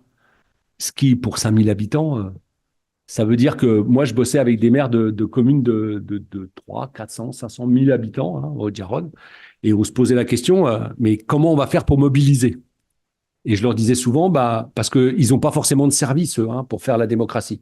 Donc, c'est souvent le secrétaire de mairie au mieux, je dis bien au mieux, quand il a envie ou quand elle a envie. Mais c'est souvent les élus municipaux qui sont à la fois décideurs, animateurs de l'espace-temps. Alors, moi, je travaillais beaucoup avec eux en disant, écoutez, il y en a un qui fait l'animateur, et il fait que l'animateur, donc il ramène pas sa fraise sur le contenu, la technique et tout ça. Alors ça, c'était compliqué. Ah ouais, mais on va demander à qui? Donc voilà, donc on avait tout un travail avec eux. Je travaillais sur la fonction d'animation. L'animateur, tiers garant, neutre, qui n'a que comme objectif de créer les conditions du dialogue. Et s'il joue à ce jeu-là, l'élu, même s'il a une casquette d'élu, et s'il a dit, attends, écoute, la dame, elle a posé une question, là, tu n'y as pas répondu, c'est bon, il l'a gagné, son temps, il l'a gagné en légitimité d'animation. Donc, c'est souvent des élus qui animent ces espaces-là parce que il y a pas de technicien pour le faire. Il n'y a pas forcément de prestataires, ils n'ont pas forcément les moyens. Moi, je les accompagnais à qu'est-ce qu'on fait du presbytère. Vous savez, tous ces presbytères vides, là. Ils veulent tous faire des tiers-lieux maintenant, c'est génial. Mais en tout cas, voilà, comment on peut animer ça? Donc, c'était le premier point. Le deuxième point, c'est, je dis, on va commencer basique. Vous êtes 15 au conseil municipal, vous allez avec petite grille d'entretien, vous revenez la prochaine fois avec 2 grilles d'entretien remplies. Et ça veut dire que vous aurez 15, 2, donc 2 fois 15, on sera déjà à 60 avis d'habitants sur des villages à 300, 400 ou 500. Eh ben, c'est plus de 10% de la population. D'accord? C'est-à-dire qu'on peut enclencher là, et puis après, même dans les villages à 500, il y a la sauce, machin, il y a Jean-Michel, il est le club des chasseurs. Ah bon, ok, parce que il y a beaucoup de chasseurs en Garonne. Dans le commun, il y a beaucoup de chasseurs. Et donc voilà. Et puis il y a l'association. Il y a les vieux là, ils font la marche nordique. Eh ben, ils ont peut-être des choses à dire. Et puis il y a les parents qui emmènent les gamins au rugby. Quand ils sont au rugby au bord du terrain, si on paye un café chaud, on peut discuter avec eux du projet de la ville en termes d'aménagement. Voilà. Donc c'est en ça que je dis, c'est pas si différent. Sauf que c'est vrai, ils sont pas payés pour le faire parce que la plupart du temps, ils ont un boulot à côté, ils ont très peu de temps pour faire le boulot d'élu. Mais néanmoins, s'ils veulent s'embarquer là-dedans, en les outillant, en les accompagnant, il y avait une agence technique départementale en Haute-Garonne dans laquelle on avait fait des formations et on avait des heures de coaching où moi, je faisais du coaching de maire de petite ville qui a pas... Et dans lequel ça leur a permis, j'en ai recroisé là, quelques-uns il y a peu de temps aux rencontres de Toulouse de la démocratie, qui m'ont dit, mais ton truc, on l'a pas fait comme on l'avait imaginé aujourd'hui, mais ça a produit des trucs sympas. Et que de fait, c'est aussi comment on permet à des citoyens, mais comme à des militants associatifs, c'est comment on outille des militants associatifs aujourd'hui. C'est un peu les mêmes techniques, et il n'y en a pas 36. C'est comment on réapprend à faire du porte-à-porte. C'est pas ça, le porte-à-porte, on peut le faire en dehors des campagnes électorales. Voilà. Comment on réoutille à être en posture d'écoute, comment on travaille sur du verbatim, sur l'expression qu'ont dit les gens. Et c'est pas parce que les gens disent des choses qu'il faut faire ce qu'ils nous le disent, mais il faut prendre le temps de le lire et de dire qu'est-ce que ça nous fait dire. Et ça, ce travail-là, c'est du travail très ingrat. Moi, dans ma cage, je sais pas combien d'heures de verbatim, on va taper, c'est pénible, c'est post-it. Néanmoins, là, on vient de sortir d'une expérience sur de la tournée de la démocratie permanente sur la jeunesse. On a rencontré 2000 jeunes dans l'espace public. On leur a demandé c'est quoi être jeune à Bordeaux en 2024. Ils nous disent des choses convergentes, des fois divergentes. On a posé les mêmes questions aux adultes pour aussi avoir des points de vue. Donc, on a des choses là et qui servent à bousculer sur les services. Par exemple, ce qui nous est ressorti fortement, c'est vous calculez pas les 18-30 ans. Et donc, du coup, voilà, comment aujourd'hui, sur une question, comment on calcule, comment on envisage les 18-30 ans, la tournée, elle nous a renvoyé ça, alors qu'on y allait en disant, ouais, nous, la jeunesse, on est champions du monde, on fait des trucs et des machins. Voilà. Merci. L'école territorialiste, voilà, c'est au départ centré sur des interventions en contexte rural, c'est ce que je vous disais, d'où cette question. Merci pour cet éclairage où on était vraiment sur les méthodes. C'est aussi ce sur quoi vont revenir les collègues italiennes. Alors, dans une intervention qui sera donc une intervention conclusive, alors, un petit peu plus courte, on a déjà donné des éléments de contexte sur l'approche territorialiste. Donc, je vais laisser la parole à Maria Rita Gidotti et Maddalena Rossi, donc depuis l'aéroport de Bordeaux. Merci à vous Oui. pour nous partager leurs expériences locales. Alors, dans un contexte qui est un contexte, lié aux pratiques de l'urbanisme et de l'aménagement. Bonjour Emmanuel, est-ce que vous m'entendez? Oui, je vais voir si on peut Oui. monter le son. Mais Oui, donc bonjour. Bonjour à tout le monde et excusez-nous pour cet inconvénient. Comme vous le savez, l'avion a eu un grand retard, un très fort retard. Donc, on va tout de suite commencer notre présentation. Manuel, je te dirai d'avancer, s'il te plaît, quand tu peux. Et moi, je suis professeure à l'école d'architecture de Florence avec ma collègue Maddalena Rossi. On a une expérience assez solide dans participation dans l'approche territorialiste. Donc, la participation peut être définie comme un grand...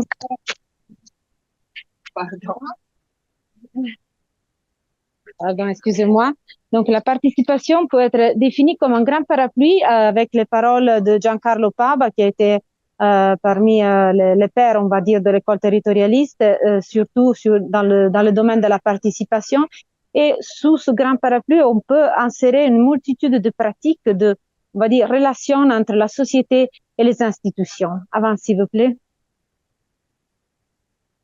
Donc, nous, on parlera en particulier des processus participatifs relatifs à l'aménagement territorial basé sur la vision patrimoniale du territoire. Qu'est-ce que c'est la vision patrimoniale? Eh ben, c'est une vision, une approche qui a été développée à partir des années 90 en Italie par Alberto Magnaghi, qui a été la principale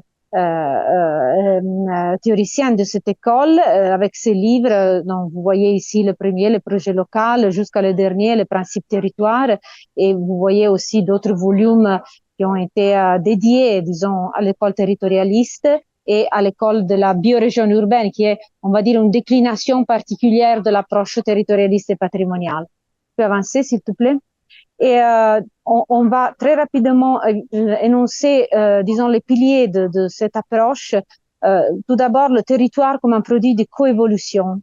Donc, le territoire qui n'existe pas par nature, mais qui est une création donnée par la coévolution entre l'homme et le milieu ambiant.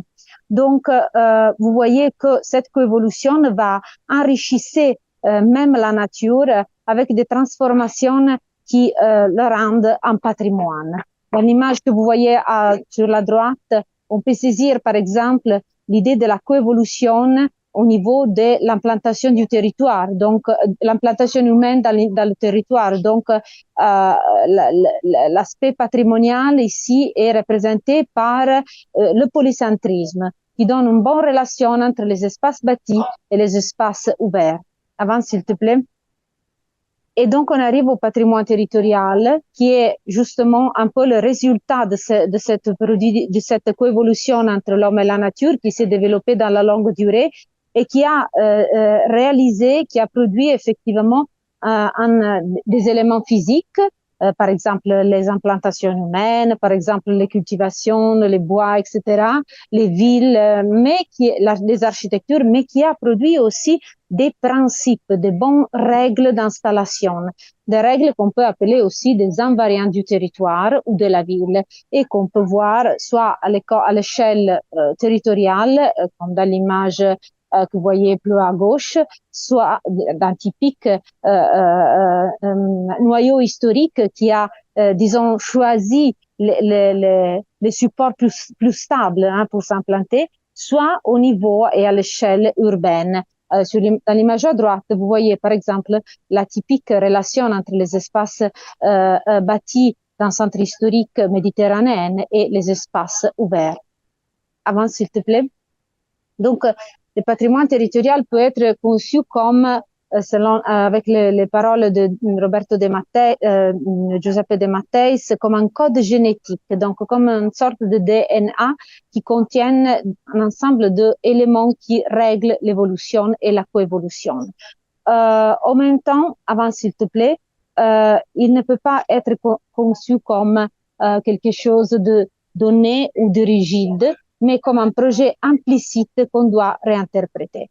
Et on vient justement au thème de la participation plus spécifiquement, parce que la revitalisation, la réinterprétation du patrimoine territorial peut naître seulement à travers un modèle de type endogène, c'est-à-dire que ce sont les populations, les communautés locales, les habitants qui doivent effectivement réactiver ces structures invariantes à travers la participation. C'est avec cette participation qu'on peut effectivement obtenir la production sociale du territoire ou du paysage. Avance, s'il te plaît.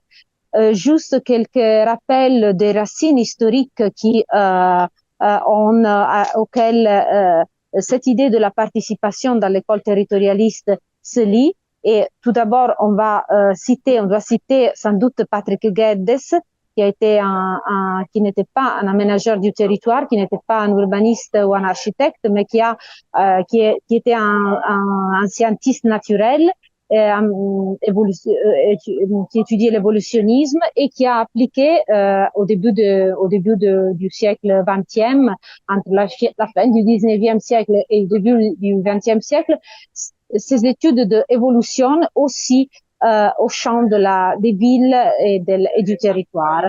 Et donc Patrick Guedes théorisait qu'il y avait un lien assez étroit entre place, work, folk, c'est-à-dire le lieu, le travail mené par l'homme à travers la transformation, ce qu'on pourrait appeler la coévolution, et la population.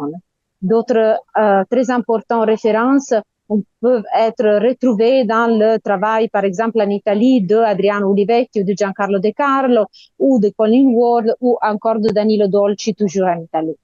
Mais voilà, la dernière chose, juste quelques mots de Alberto Magnaghi sur, merci, qui dit, je pense qu'un changement efficace, capable d'affronter stratégiquement la crise environnementale, n'est possible que si l'on reconstruit dans sa complexité le rapport en général, on va souligner, entre les habitants et les territoires habités. Donc, remettre en cause tous les éléments de production de l'espace, cela nécessite, dans notre hypothèse territorialiste, de reconstruire prioritairement par le bas, par des communautés territoriales innovantes, des règles, des comportements, culture et techniques écologiques de l'habitat et du produit, qui, à travers une croissance de la conscience de lieu, restituent aux habitants la capacité de reproduction de leur milieu de vie et d'autonomie socio-économique. Et donc, je passerai tout de suite la parole à Maddalena Rossi pour l'illustration des méthodes et des cas d'études. On va chercher un moment, un endroit plus tranquille. Voilà. Merci. Comme ça. Et voilà. Merci beaucoup. Bonsoir à toutes et à tous. Je suis Maddalena Rossi. Est-ce que vous pouvez me sentir bien? OK. Je suis chercheuse et professeure à l'Université de Florence. Ma thématique principale d'études de recherche, c'est les processus participatifs et l'étude de la démarche participative dans les clés, dans les points de vue territorialistes. Alors, nous avons compris avec l'intervention de Marinella, de ma collègue, que nous ne pouvons pas penser à les patrimoines territorial sans sa composante sociale. C'est-à-dire, les patrimoines territoriaux, si il n'est pas reconnu pour la communauté locale, s'il n'est pas conceptualisé et géré par la communauté locale, il devient seulement une potentialité, mais il n'est pas ça, il n'est pas le patrimoine territorial. Pour sa vie, pour sa rue, pour sa marche, on va redéfinir des objectifs de la démarche participative avec les territorialistes. Et chaque fois, quand on va travailler sur les différents territoires de recherche, on doit, avec la participation des citoyens, susciter la reconnaissance du patrimoine territorial par les communautés locales comme première chose. Et après, on va produire ensemble, collectivement, des stratégies de reproduction, de valorisation du patrimoine territorial par la sensibilité, par les besoins de la communauté locale. Et notre objectif, qu'il est typique par les pensées territorialistes, c'est ça qu'il dit de soutenir les pratiques qu'on va définir insurgées, c'est-à-dire des citoyennes actives qui travaillent déjà dans la perspective de un développement durable du territoire. Et enfin, notre objectif, c'est ça d'imaginer de nouveaux outils de gouvernance collaborative pour la gestion du patrimoine territorial par les communautés locales.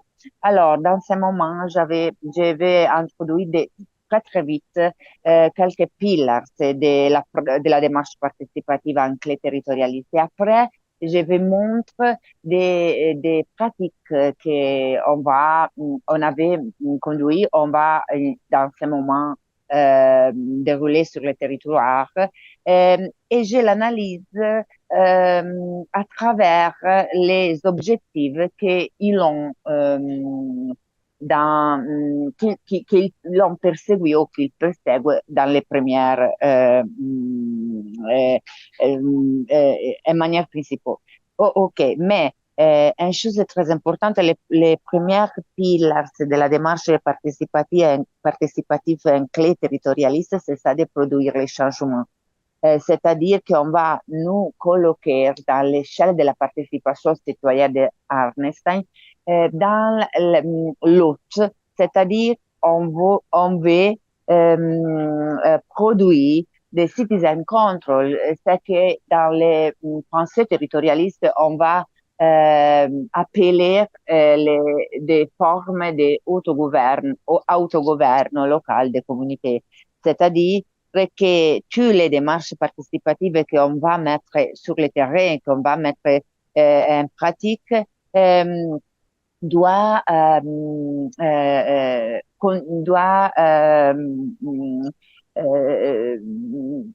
produire une redistribution du pouvoir. Autrement, la participation devient une pratique vide et frustrante. On peut aller à la prochaine diapo. Ça, ceci, ce sont des piliers méthodologiques que j'ai fait vous demander si vous voulez de regarder la bibliographie parce que je dois aller très, très, très vite, mais des choses très importantes pour nos pensées, c'est la relation qui doit être fertilisée avec notre processus participatif entre les savoirs d'experts et les savoirs locaux de la communauté locale. Les deux typologies de savoir, ils peuvent contribuer à la transformation du territoire et des villes en clé durable. Ça implique qu'il y a une relation récursive entre l'action, la connaissance de l'action et sur les transformations du territoire, entre l'analyse de la connaissance du territoire et les projets, la conception du territoire au futur.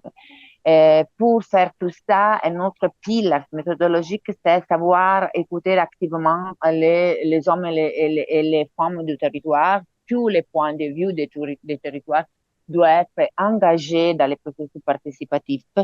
Et enfin, on doit comprendre que nous ne sommes pas les chercheurs territorialistes, les facilitateurs territorialistes qui va à dérouler une démarche participative, il entre dans un processus d'apprentissage collectif. Et alors, quand j'entre là-bas, je dois être dans une position de route, mais je dois comprendre que ma connaissance doit changer pendant les parcours. Là, on peut aller avant. Et ça, c'est un pilier très, très important que je vais montrer parce que maintenant, moi et Marinella Gitotti, nous sommes engagés dans un projet européen sur la participation. Et ça, c'est le pilier fondamental de tous les processus participatifs. C'est-à-dire qu'il n'y a pas une méthode pour tous les territoires, pour tous les objectifs, mais je dois comprendre que chacune démarche participative implique des modalités d'intervention qui doivent être adaptées au contexte local. Et alors, je dois voir les objectifs de la démarche, je dois regarder très bien les caractéristiques du territoire, je dois comprendre les domaines d'application, c'est-à-dire un plan d'urbanisme, un plan de paysage, un plan stratégique de développement, sviluppo, local, development local, etc. Et avec ça, portrait du territoire très local, je vais chercher les étapes, les outils, les techniques que c'est mieux utiliser pour rejoindre des objectifs diversifiés. On peut aller avant. ceci, c'est seulement je voudrais vous montrer avec slide seulement les étapes fondamentales pour la construction d'une démarche participative et inclus territorialiste. Quand j'arrive dans un territoire, je dois étudier le contexte, je dois construire une carte des acteurs, je dois définir l'objectif de mes démarches. Et après, je vais choisir des outils et je vais à construire une carte stratégique à laquelle je dois répondre avec mes actions participatives. Et voilà, ici, il y a beaucoup d'expérience. Moi, je ne sais pas combien de temps je peux utiliser, mais je vais très, très, très vite parce que je voudrais vous montrer la richesse de les typologies d'application de la démarche participative et de la démarche participative. Pour exemple, nous avons travaillé beaucoup à l'aménagement des villes et des territoires, surtout à la réalisation des plans d'urbanisme citoyenne, mais aussi régionale. Ça aussi pour une très forte motivation, parce qu'en Toscane, où se trouve notre université à Florence, mais la Toscane, la région toscane, il a une loi d'urbanisme qui rend obligatoire la concertation publique, la construction des plans d'urbanisme de la ville, de la région, etc., avec les habitants. Alors, il est obligatoire d'appeler les habitants dans une marche participative pour la construire tous les plans d'urbanisme, tous les outils d'urbanisme qui ont fait dans la Toscane. Et ça, pour exemple, c'est le plan d'urbanisme de la ville de Prato que j'ai mis ici parce que il a été dans ces plan très, très important, engager la population pour faire comprendre à les hommes et à les femmes quel est le patrimoine territorial. Parce que ce n'est pas facile dans une société très diversifiée, très, pas trop intéressée à le développement durable du territoire, faire comprendre les vraies, les caractéristiques, les invariantes structurelles. Alors, c'est ça que je vais vous montrer quand je parle de mutuo apprendissage, d'apprentissage collectif entre nous, qu'on va voir des caractéristiques patrimoniales du territoire et les habitants qui peuvent partager nous des connaissances très locales que nous ne pouvons pas voir autrement. Ça, c'est le plan du paysage de la région Campagne que nous sommes en train de le faire maintenant. Et ça, c'est encore plus difficile, la question de faire reconnaître les patrimoines locaux par la communauté locale, parce que là-bas, il y a beaucoup de phénomènes, je ne sais pas comment dire en français, des logements qui ne sont pas construits avec des règles, des rôles, etc., etc. Alors, ça, c'est très important de construire cette connaissance collective. Habitants clandestins, je ne sais pas, informel, on dit informel, je ne sais pas si pour vous c'est la même chose. Mais nous avons utilisé ces outils aussi pour des plans aussi très, très différents, c'est-à-dire pour les plans urbains de la mobilité durable de la région métropolitaine de Florence, par exemple. Et vous pouvez voir ici beaucoup des outils qu'on va utiliser. Par exemple, nous avons fait un grand promenade avec la vélo pour confronter les différentes modalités d'attraversement dans le territoire de la métropole, de Florence métropole, etc. Nous travaillons beaucoup dans des projets, des processus de régénération urbaine et ça, c'est très, très intéressant. C'est un projet que nous avons mené par la municipalité de Torino. Ça, c'est un projet que nous avons mené pour la municipalité de Genova, encore avant. Et ça, c'est un projet, le dernier, c'est un projet que nous avons mené par la municipalité de Florence, mais que nous avons travaillé sur les quartiers où il y a la prison locale de la ville de Florence. Et dans ce processus ici, c'est très, très important la reconnaissance du patrimoine avec les communautés locales parce qu'on va travailler avec des communautés très, très vulnérables, très, très diversifiées, vulnérables. Et alors là-bas, on doit être capable de mettre sur le terrain aussi d'instruments de communication, comme on peut voir dans les slides avant ici, parce qu'on doit trouver beaucoup d'instrumentation qui rendent facile la compréhension entre nous et la communauté locale. Et après, on va voir beaucoup de travail que nous avons fait où nous sommes allés, et surtout que le cœur de ce travail, ils ont été la construction des stratégies de valorisation et de requalification des territoires. Ceci, c'est le plan d'urbanisme de la ville de Florence, mais aussi ce sont deux expérimentations très intéressantes. Ça, Parole in Piazza, nous sommes aussi à Florence et les autres qui est une autre manifestation d'art urbain parce que avec ce travail ici, on passe dans la participation qu'on va à, à parler ensemble, à décider ensemble, à faire des processus, on va discuter ensemble, à des processus avec lesquels on va texter, on dit en italien, je ne sais pas, qu'on va faire une tentative de transformation aussi temporaire, mais il peut nous dire si nous sommes allés dans la direction juste pour la modification d'un espace. Parce qu'on crée, par exemple, dans ces cas-là et dans les autres cas qu'on va voir après, il y a des micro-transformations du territoire qui suggèrent des différents usages, par exemple, de la place in ce cas-ci, de la rue in ce cas-là. Et ça, c'est très, très, très intéressant parce qu'on peut voir si les bonnes transformations ou s'il doit changer quelque chose. Encore avant, très, très, très vite, je voudrais vous montrer un autre cas très, très typique de la participation en clé territorialiste. Encore avant, que c'est ça, soutenir les pratiques des citoyens actifs.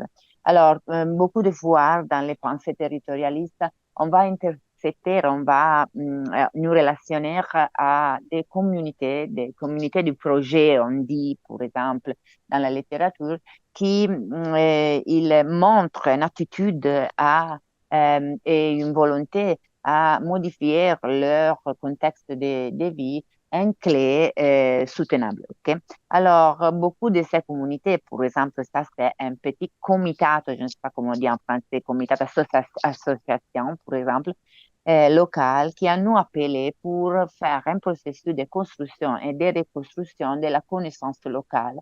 Ceci, et nous avons fait, si on peut aller avant, un long processus de construction des maps, de construction des connaissances et du projet après, que nous avons également donné à l'administration du parc, parce que ici, dans ce moment-là, il doit venir une base militaire, une grande base militaire américaine, parce que là-bas, il y a déjà une base militaire américaine, mais il va aussi grandir. Alors, nous avons fait avec ces associations locales un projet alternatif et nous avons montré à l'administration du parc et nous sommes en train, maintenant, nous ne savons pas encore les résultats de ce processus.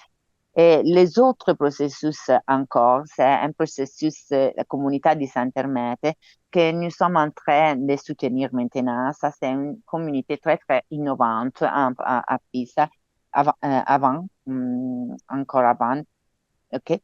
C'est très, très innovante parce que nous sommes dans un quartier de logement social qu'il a dans les cours du temple.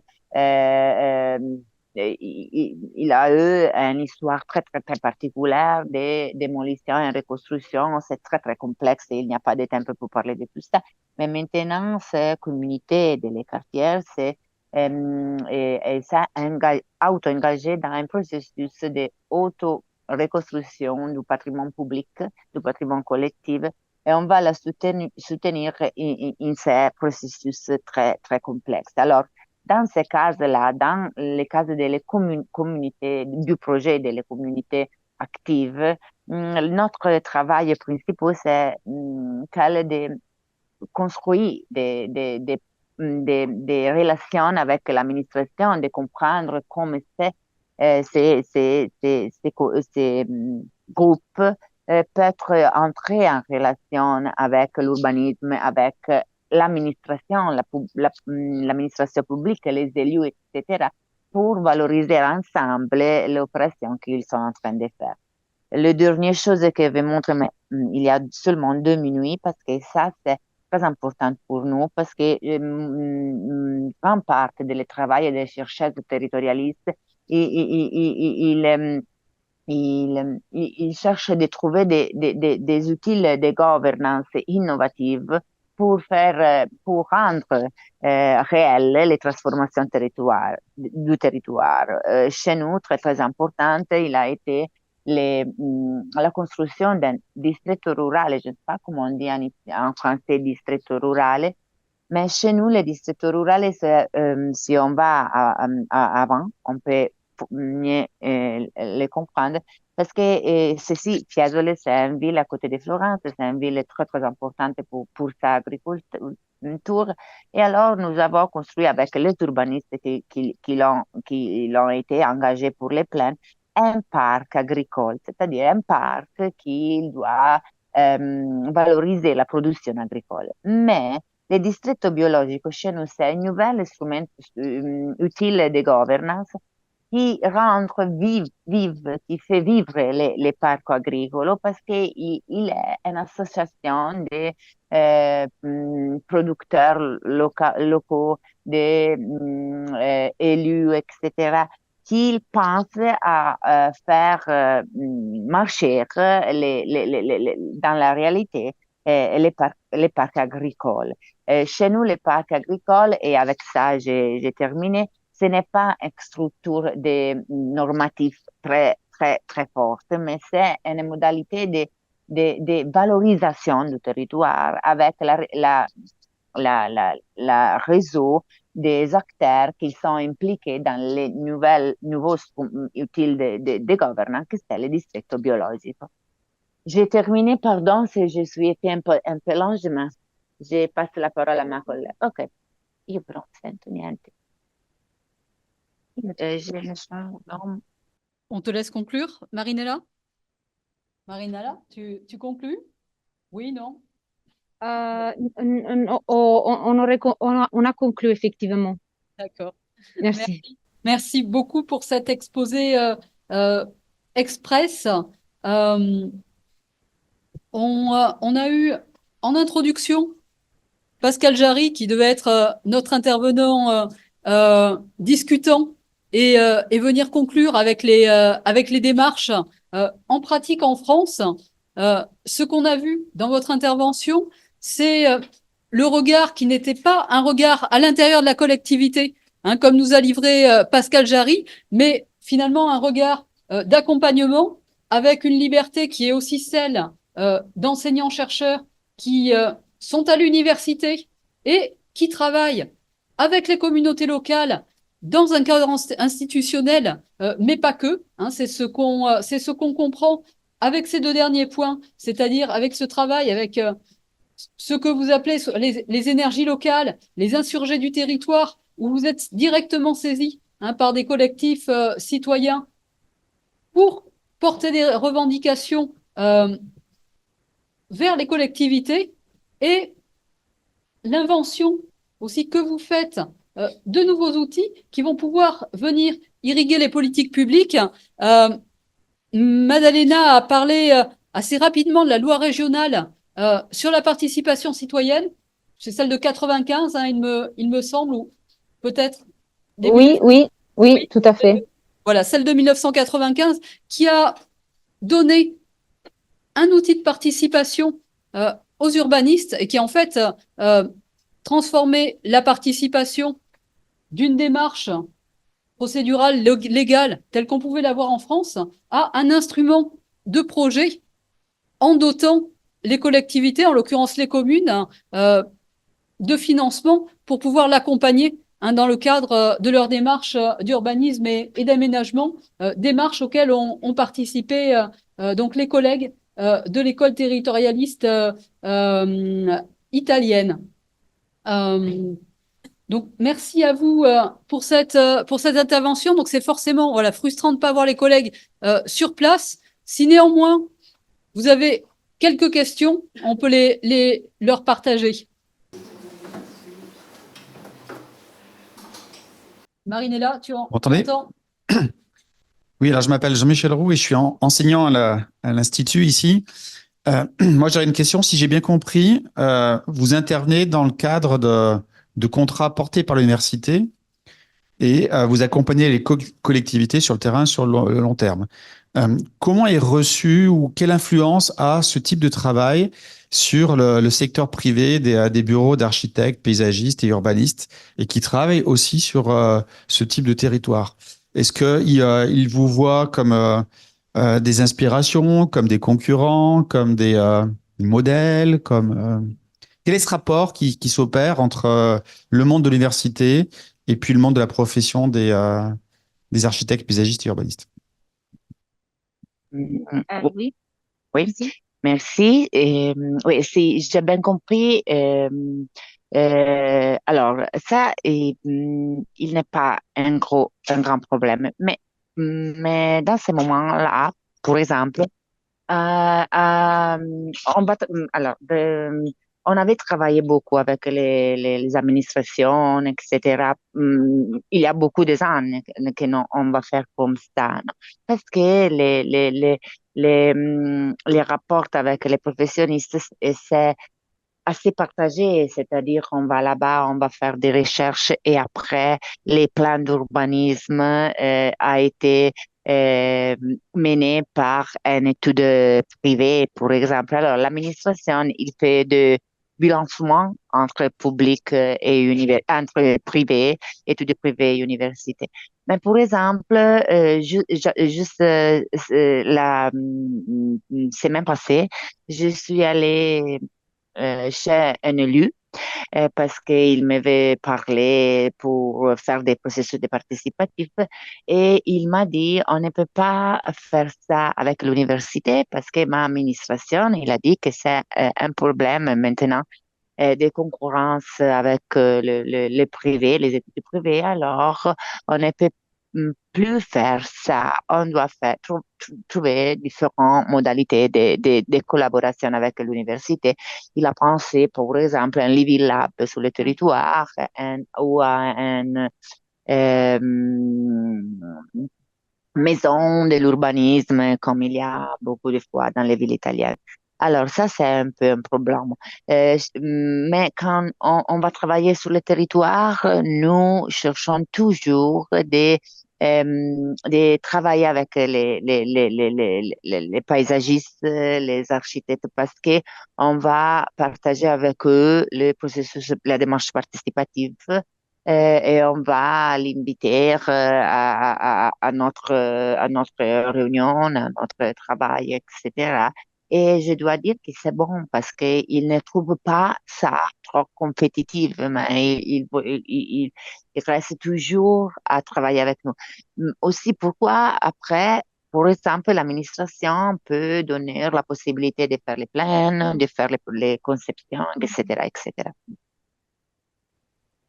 J'allais vous demander une réaction par rapport à ce travail qui se décale un petit peu de ce qu'on pratique en France, y compris dans les bureaux d'études, hein, puisque à un moment donné, il faut entrer aussi dans des logiques de rentabilité.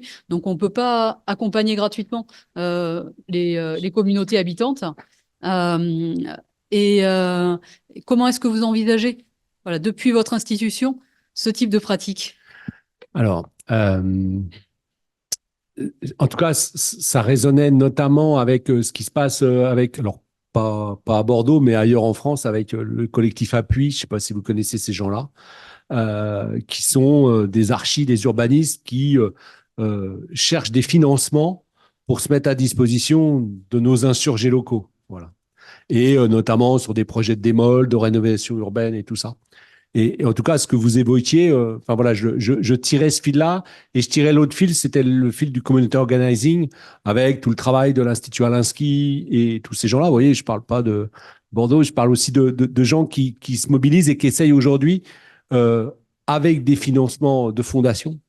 Je dis ça, hein, les deux, Appui et Alinsky, sont beaucoup financés par la Fondation de France, par exemple, c'est important de le savoir, pour justement travailler à cette mise en capacitation de collectifs d'habitants qui les sollicitent. Et du coup, ils mettent de la matière grise, du savoir-faire organisationnel, du savoir-faire urbanistique au service du contre-pouvoir. C'est une question que moi, techniquement, on pose et que les élus à Bordeaux se posent aussi. Hein. Alors, c'est pas tranché, hein, parce que c'est compliqué de financer le contre-pouvoir. En tout cas, c'est une question qui arrive dans des collectivités. En tout cas, si c'est pas le contre-pouvoir, en tout cas, comment on peut financer la contre-expertise? C'est quelque chose de super compliqué. Ça revient avec ce que je disais au début, hein, ce qui n'est pas comme moi et mon ennemi. Et ce rapport-là, est-ce que l'habitant est un problème ou le début de la solution? C'est vraiment comment on envisage les choses. En tout cas, moi, ça résonne beaucoup comme ça de ce que j'ai entendu. Je fais juste le lien. En France, on peut aussi, ça s'appelle une convention de partenariat. Et on peut, pour répondre à votre question, enfin, moi, je travaille avec des universités depuis des années et on a des conventions de partenariat. Alors, c'est pas pour faire à la place des cabinets conseils, mais de fait, ça vient avoir un éclairage différent sur des objets qui sont vraiment des objets partenariaux et pas des objets de marché public. C'est parfois très compliqué à comprendre pour mes collègues qui sont au marché en me disant mais ça c'est du marché. Je dis non, là on travaille sur du partenariat avec du croisement, de l'échange, du travail sur la professionnalité et on va y trouver son compte. C'est quelque chose de très compliqué dans lequel il faut lutter en interne aussi, mais la vie est faite de lutte, il paraît. Donc voilà, il y a ces objets-là. En tout cas, et en vous entendant, je me disais aussi sur, puis j'en ai parlé, ça me faisait penser aussi à des choses qui ont à voir avec toutes les démarches de développement local. Enfin, moi, je pense dans le sud-ouest, notamment dans l'Aude, il y a eu tout un travail de développement local endogène pour travailler sur des projets avec les néo-ruraux, les anciens, ceux qui sont venus s'installer alors dans les années 80, mais on se rend compte qu'il y a le même mouvement aujourd'hui et qu'on réutilise ces outils-là pour trouver du commun sur le territoire. Enfin, je pense à un endroit, le plateau de Sceaux, notamment dans l'Aude, dans lequel il y a eu tout un travail avec les habitants paysans anciens et avec les nouveaux, et ça a produit des choses comme un nouvel AOC du veau, du plateau de Sceaux. Voilà, je vous invite tous, et de la pomme de terre du plateau de Sceaux, mais aussi la foire d'Espezelle qui, du coup, est un lieu rural important qui a permis cette rencontre entre les néos et les anciens et qui continue aujourd'hui d'exister, y compris en agrégeant ces néo-ruraux et ces anciens. Donc, je trouve qu'il y a des objets qui sont, enfin, en tout cas, inspirants dans ce qu'ont dit vos collègues italiennes. Et je fais juste 3 pubs, mais après, je me tais. Il y a des choses qui peuvent être en ressources sur le site de l'Institut de la concertation et de la participation citoyenne. Voilà, c'est du data, ça fait partie de l'ADN de l'asso et c'est gratuit et c'est ouvert à tous. Et ce que vous mettez dedans, les autres peuvent en profiter. Ça s'appelle des communs. Et puis, il y a les travaux du GIS Participation et notamment d'ICOPART, qui peut être un vrai outil aussi pour mettre des choses en perspective et en recherche dans vos métiers de l'urbain, parce que c'est aussi des lieux de croisement. Voilà. Et notamment les travaux sur l'urbanisme et sur les questions avec l'Institut Alinsky qui bosse beaucoup avec le GIS Participation. Il y a des choses aussi là sur comment on soutient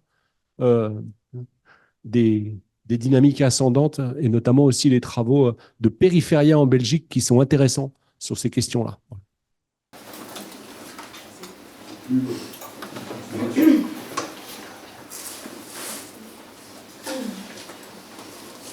Il est 19h20.